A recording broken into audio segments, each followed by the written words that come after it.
लड़की अपने घर से भागती है और प्रेमी के साथ लव मैरिज कर लेती है। शादी के दूसरे ही दिन प्रेमी उसको एक घर में लेकर पहुंचता है, बताता है कि ये मेरे रिश्तेदार का घर है और बोलता है कि तुम यहीं पर इंतजार करो, मैं कुछ घंटों के बाद वापस आता हूं। प्रेमिका इंतजार में बैठी हुई थी। घंटों गुजर जाते हैं, पूरा दिन गुजर जाता है और दूसरे दिन प्रेमिका को वो घर के लोग बताते हैं कि ये कोई रिश्तेदार का घर नहीं है, बल्कि तुम्हारा प्रेमी हमें 1 लाख रुपए में बेच कर गया है और ये एक कोठा है और आज से तुम इस कोठे की तवायफ हो।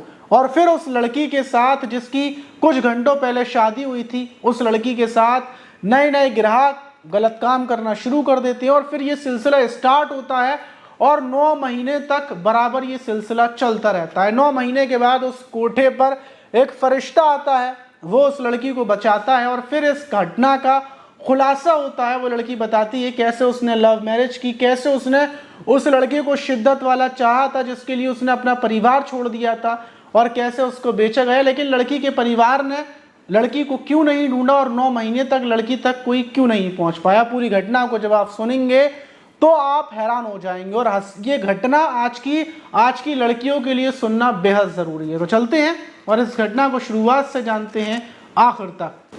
तो दोस्तों, मेरा नाम मास है। उम्मीद है कि आप सब अच्छे होंगे, सुरक्षित होंगे। और जो आज की घटना है वो बिहार के बेगूसराय जिले की और वहीं का एक बखरी थाना पड़ता है और वहीं थाने के अंतर्गत रहने वाला एक लड़का जो पुलिस के कांटेक्ट में रहता था और अक्सर जवान लड़का था 20-21 साल का और वो अक्सर वहाँ का जो रेड लाइट इलाका है जहाँ पर कई सारे कोठे बने हुए हैं वहाँ पर वो जाता था अपनी हवस को मिटाने के लिए। और 20 जून को उसको पता चलता है कि कोठे पर एक नई लड़की आई है और लड़की बहुत ज़्यादा छोटी है। उसके साथ वाले बताते हैं क्योंकि जैसी सोबत में रहो फिर वैसे ही दोस्त होते हैं। और जब उसको पता चलती है तो वो जाता है उस कोठे पर, उस घर में जाता है और जाने के बाद उस लड़की से मिलता है, थोड़े बहुत पैसे देता है और पैसे देने के बाद जो कोठे का मालिक था वो लड़की से मिलाता है। और जब वो मिलता है तो देखता है कि सच में वो लड़की बहुत छोटी है। लड़की की उम्र होगी लगभग 15 से 16 साल।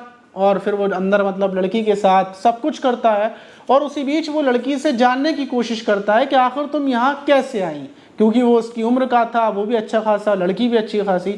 और जब वो थोड़ी सी बातें पूछता है तो लड़की बताती है कि यार मैं क्या बताऊँ, मैंने एक लड़के से लव मैरिज की थी आज से कुछ महीनों पहले ही और फिर मैं यहाँ पर आ गई।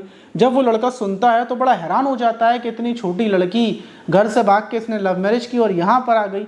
तो उसको बेचैनी होने लगती है। वो वहाँ से आता है और वहाँ से आने के बाद जब वो लड़का कोठे से बाहर आता है तो उसको बेचैनी हो रही थी। और वो इसी बीच क्योंकि जो बकरी थाने की जो कोतवाल हैं जिनका नाम शिल्पी कुमारी है उनको जानता था तो उनसे कांटेक्ट करता है, उनको बताता है कि मैडम ऐसे ऐसे जो पिंटू खलीफा है कोठे का मालिक, वहाँ पर वैसे तो बहुत सारे कोठे हैं लेकिन जो उस कोठे का मालिक है वो एक लड़की लेकर आया है और लड़की उसके पास है और लड़की को उसने ख़रीदा है। और जो लड़की है वो लगभग 15 से 16 साल की है और उसको उसका प्रेमी बेच कर गया था और वो वहाँ पर फंसी हुई है। मैडम कैसे भी कर उसको बचाओ।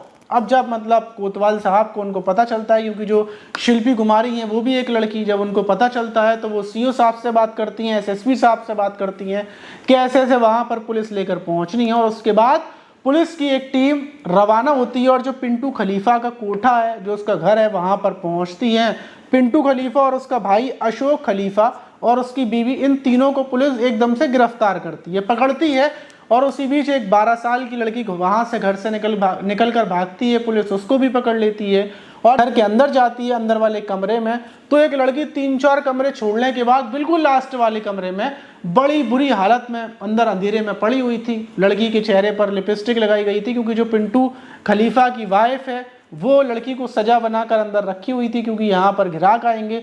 लड़की की उम्र जब देखी जाती है, लड़की को देखा जाता है तो शिल्पी कुमारी खुद हैरान हो जाती है। और फिर जब लड़की से पूछा जाता है कि तुम कहाँ की हो, कहाँ से आई, कैसे आई, तो लड़की बताती है कि मेरा नाम नेहा है और मैं पटना की रहने वाली हूँ और आज से 9 महीने पहले ही, क्योंकि मैं स्कूल में पढ़ती थी लेकिन 9 महीने पहले जब मैं अपने पटना के घर में रहती थी तो मेरी एक लड़के से उस टाइम पर बातचीत चल रही थी जो इंस्टाग्राम के ज़रिए मिला था और मेरे उससे कई बार संबंध बने। मैं उसके साथ घूमती थी, फिरती थी, सब कुछ करती थी क्योंकि वो कोई कामकाज तो करता नहीं था और वक्त गुजरता जा रहा था, लेकिन फिर मुझे उससे ज़्यादा प्यार हो गया था और मैंने उससे शादी करने की बोली, लेकिन वो शादी करने को तैयार नहीं था। मैंने उसको बोला अगर तुम शादी नहीं करोगे तो मैं मतलब अपने परिवार को बताऊंगी और मेरी उम्र कम है, हो सकता है तुम्हारे ऊपर केस वगैरह लग जाए। मैं तुमसे बेहद ज़्यादा प्यार करती हूँ और मैं तुम्हारे लिए अपना घर परिवार छोड़ सकती हूँ। तो वो लड़का बोलता है कि हमें पैसों की ज़रूरत होगी, तो मैं अपने घर से जितना जेवर होता है, जितने पैसे होते हैं, सब पैसा जेवर उठाती हूँ और जो लड़का था जिसका नाम राहुल था उसके साथ घर से भाग जाती हूँ। घर से भागने के बाद फिर मैं अपने घर पर कांटेक्ट करती हूँ, फ़ोन करती हूँ, अपने परिवार को बोलती हूँ कि मैं राहुल के साथ हूँ, मैं वापस नहीं आऊँगी, राहुल के साथ मैं शादी करना चाहती हूँ और ये बात बोलती हूँ। फिर एक वीडियो बनाती हूँ और वीडियो बनाकर अपने परिवार को भेज देती हूँ कि मैं बिल्कुल ठीक ठाक हूँ, मैं बालिग हूँ, मुझे ढूंढने की कोशिश ना करें, हम लोग बेहद ज़्यादा खुश हैं। ये वीडियो जब परिवार को पहुँचती है तो परिवार के लोग मुझसे पूरे तरीके से रिश्ता नाता तोड़ देते हैं और फिर राहुल मुझे एक मंदिर में ले जाता है, वहाँ पर ले जाकर शादी करता है और जो जेवर जो पैसे थे वो खुद रख लेता है और फिर बात चलती है कि आखिर हम लोग कहाँ पर रहेंगे। तो ये फिर मुझे बेसुराई लाता है ये बोल कर के यहाँ पर कुछ रिश्तेदार मेरे यहाँ पर हैं, यहीं पर रहेंगे और जो बकरी थाने के अंतर्गत ये जो कोठा था यहाँ पर लेकर आता है। जब मैं यहाँ पर आती हूँ तो मुझे ज़रा सा भी महसूस नहीं होता, क्योंकि जो पिंटू खलीफा और ये लोग बैठे हुए थे, उनकी पत्नी, अब मैंने कभी ये सब गलत काम की जगह नहीं देखी थी तो इसलिए मेरे ख्यालों में भी नहीं आता कि ऐसा भी कोई जगह होती है। मैं घर पर आती हूँ और फिर ये मुझसे जो राहुल था बोलता है कि मैं एक दिन के लिए मतलब जा रहा हूँ, जल्दी वापस आ जाऊँगा, थोड़ा बहुत इंतज़ाम कर कर आता हूँ, जब तक तुम यहाँ पर रहो कोई टेंशन नहीं है, ये अपने रिश्तेदार हैं, तुम्हारा बहुत ख्याल रखेंगे। मैं इंतज़ार में रहती हूँ कि ठीक है राहुल चले जाओ, फिर उसके बाद तुम वापस आओगे, अच्छे से हम लोग रहेंगे। वक्त गुजरता है, घंटे गुजर जाती हैं और जब दूसरा दिन लगता है तो जो पिंटू खलीफा की वाइफ है वो आती है और बोलती है कि चल जल्दी से तैयार हो जा, तुझे तैयार होना है। वो मुझे तैयार करती है, मैं मतलब अभी मेरे को समझ में नहीं आया था और फिर 1-2 घंटे के बाद ही तैयार होने के बाद एक नया अनजान लड़के को लेकर आती है और लाती है और बोलती है कि ये माल है, देख ले भाई कैसा है। अब जब मैं ये देखती हूँ कि गैर लड़के के सामने महिला मुझसे ऐसे बोल रही है तो मैं परेशान हो जाती हूँ और फिर वो जो लड़का था, मतलब जो लड़का था वो मेरे साथ जब गलत काम करने के लिए आता है तो मैं विरोध करती हूँ, चिल्लाती हूँ, चीखती हूँ और फिर जो पिंटू खलीफा की वाइफ थी वो मुझे बताती है कि तेरा प्रेमी हमें 1 लाख रुपए में बेच कर गया है, प्यार से रहेगी तो दिक्कत नहीं होगी, तुझे यही काम करना है और ये काम तुझे यहाँ पर रहते हुए करना है तो करना है, इसके अलावा तू यहाँ पर नहीं रह पाएगी, ये कोठा है और हर रोज़ यहाँ पर ग्राहक आएंगे, अगर प्यार से मान जाएगी तो ठीक है वरना पिटेगी, मुझे मारना पड़ेगा। जब ये बात होती है तब मेरी समझ में आता है कि मेरा प्रेमी मुझे बेच कर चला गया और हर रोज़ गलत लोग आते थे मेरे साथ, गलत काम करते थे। मैंने हर किसी को अपनी दर्द भरी दास्तां सुनाई। मैं ये सोचती थी कि अगर मैं यहाँ से निकल भी गई तो मैं कहाँ जाऊँगी, अपने परिवार से तो कांटेक्ट नहीं कर पाऊँगी। लेकिन ये जो यहाँ से कोटे से भी पुलिस को पैसे जाते थे तो इसलिए मुझे पता था कि पुलिस यहाँ पर नहीं आएगी और मैंने यहाँ से निकलने की उम्मीद छोड़ दी थी। लेकिन आप आई और आपने मुझे बचाया। फ़ौरन जो लड़की थी उसने एप्लीकेशन दी उस लड़के राहुल के खिलाफ, पुलिस उस राहुल को भी गिरफ्तार करेगी जिसने प्यार के नाम पर भगा कर ले गए और 1 लाख रुपए, मात्र 1 लाख रुपए में उस लड़की को बेच दिया। और इस घटना के बाद हर कोई हैरान है, वहीं लड़की की जो परिवार है उससे कांटेक्ट किया जा रहा है।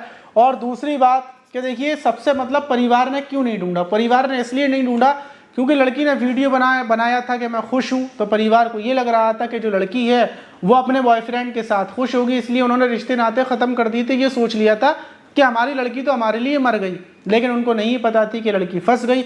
और सबसे ज़रूरी बात यह है कि इस घटना से आपको ये सीखने को मिलता है, अगर आप लड़की हैं, कि देखिए हर लड़का जब भी किसी लड़की को फंसाता है तो वो यही बोलता है कि मैं तुमसे सबसे ज़्यादा प्यार करता हूँ।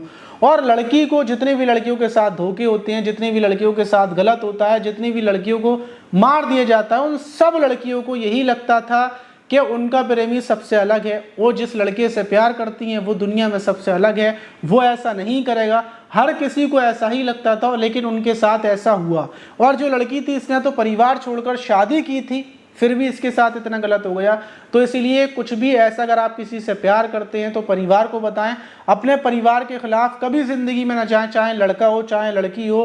परिवार से बातचीत करें, रिश्तेदारों से बातचीत करें, सब लोगों से बातचीत कर कर अगर नहीं मामला बन पा रहा तो पुलिस से बातचीत करें, लेकिन सब कुछ ऐसा करें कि सारे लोग मिलकर रहें। अगर आप भागते हैं तो आपके साथ कुछ भी गलत हो सकता है। आप इस घटना पर क्या बोलना चाहेंगे कमेंट बॉक्स में ज़रूर बताइएगा। मिलते हैं किसी और वीडियो में, जब तक के लिए अपना ख्याल रखें, सुरक्षित रहें, सावधान रहें।